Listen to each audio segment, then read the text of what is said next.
Early summer 1575, a massive storm was brewing, one that would alter the course of Japan's Sengoku period forever. On one side stood the Takeda clan's legendary Red Cavalry, dubbed the strongest in the land, making the very earth tremble beneath them. On the other side stood Oda Nobunaga, aiming for Tenkafubu through destructive innovation.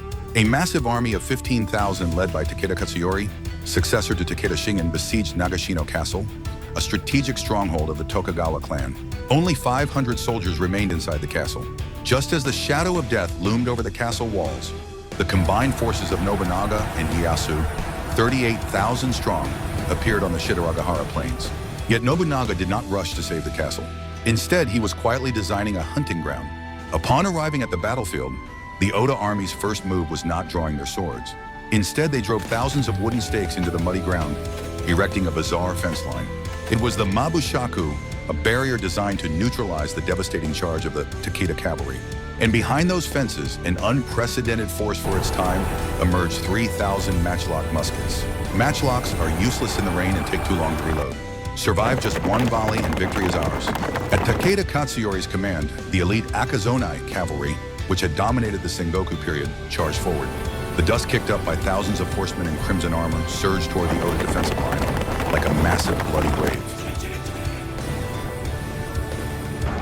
Fire! At Nobunaga's signal, an earth-shattering roar erupted.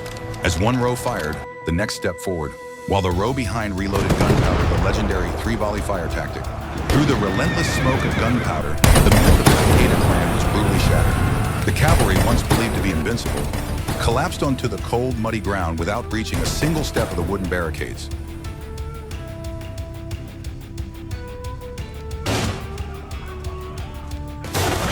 When the battle ended, only thick smoke and rain remained over Shitaragahara. Most of the master strategists and generals who sustained the Takeda clan perished, and the myth of the ultimate cavalry met its demise before the new technology of firearms.